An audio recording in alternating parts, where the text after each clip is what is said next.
But enough about that. Let's talk about me for a while. So, I got the telephone call from Dr. Huggins to explain to me that yes, I did have alpha-1, and sorry, I got ahead of myself.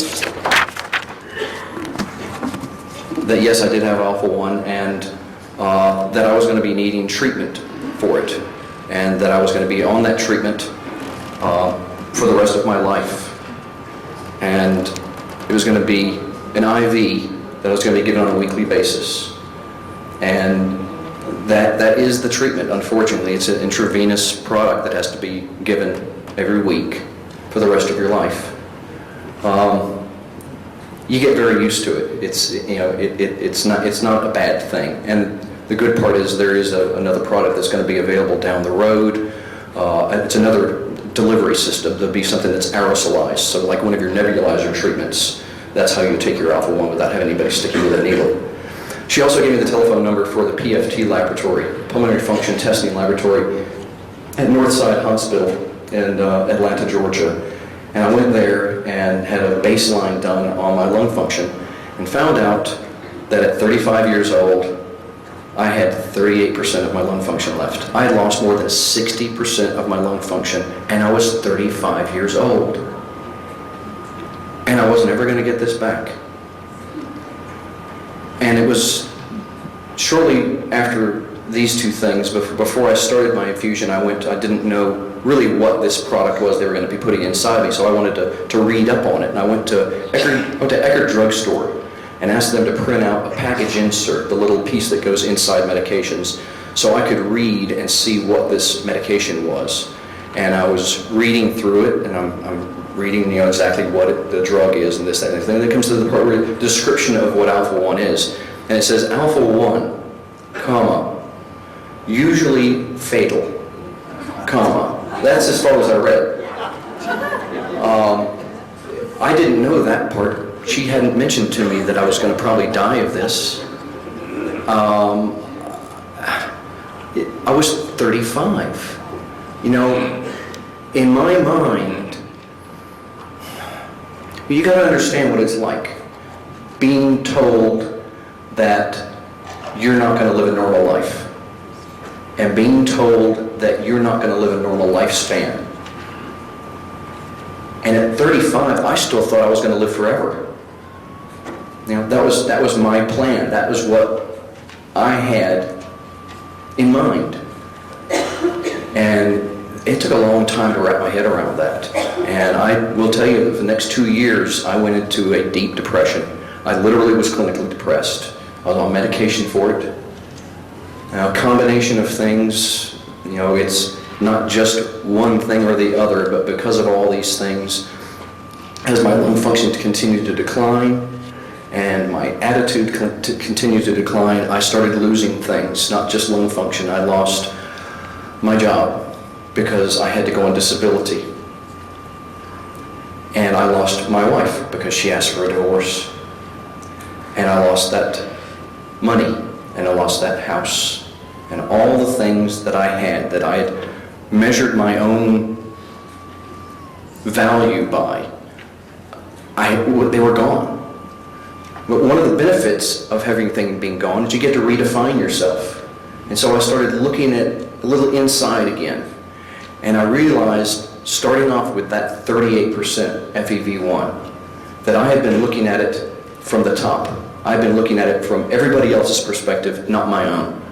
And I realized that there's two ways of looking at it. One is from 100%, from the normal lung function, looking down at 38% or less and saying, this is horrible, I'm going to die soon, I better go home, see what's on TV and what I can eat because I'm going to be comfortable going out.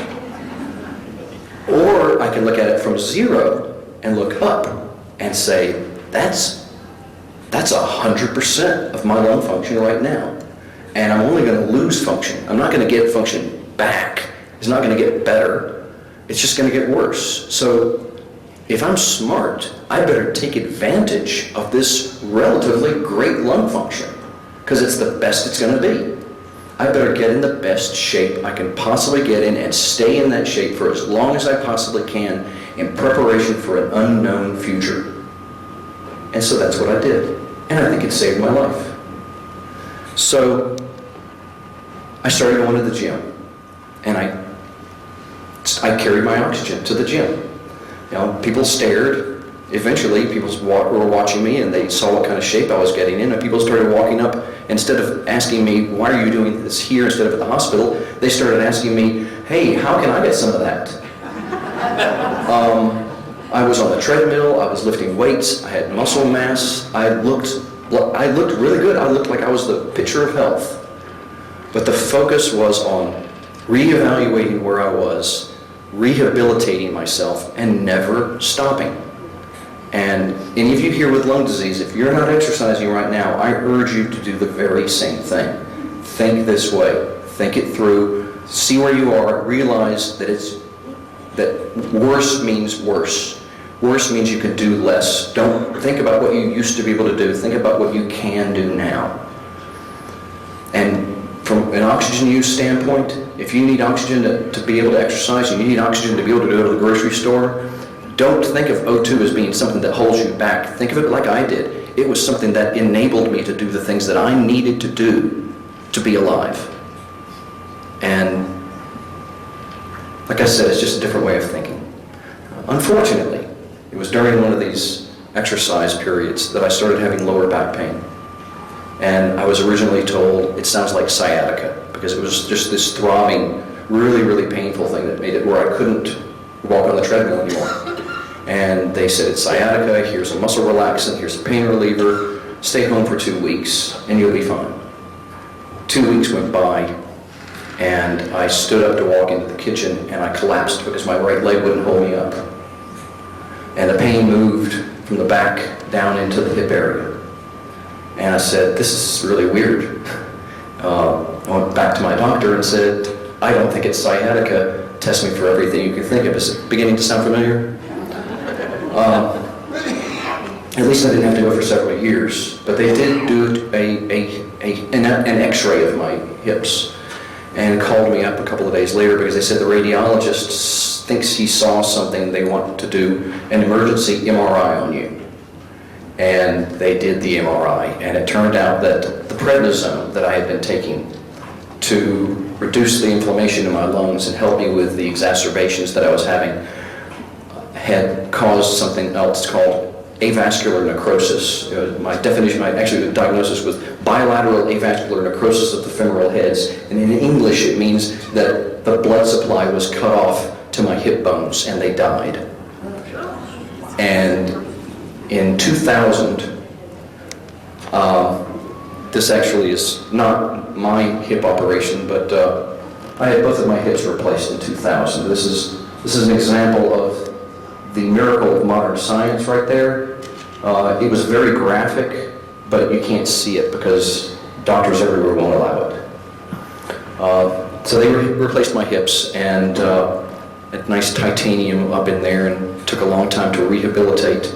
And as you can imagine, it also made it more difficult to exercise. But I did continue in exercising, and I did as much as I could, and I finally did reach a point where I realized that the end is coming near. I'm not going to be around for a whole lot longer. My lung function had dropped down to somewhere between 15 and 18% of normal, and I literally couldn't walk and talk at the same time. I was shuffling around, wearing my O2, and I was really starting to look unwell. And my friends were scared, and I was too. But there was some level of acceptance as well. I knew that everything was going to be okay. I just didn't know what that meant, whether I was going to get a transplant or not get a transplant, if I was going to live or going to die. It was at that point, fix me or let me die, but don't leave me in this purgatory any longer, please.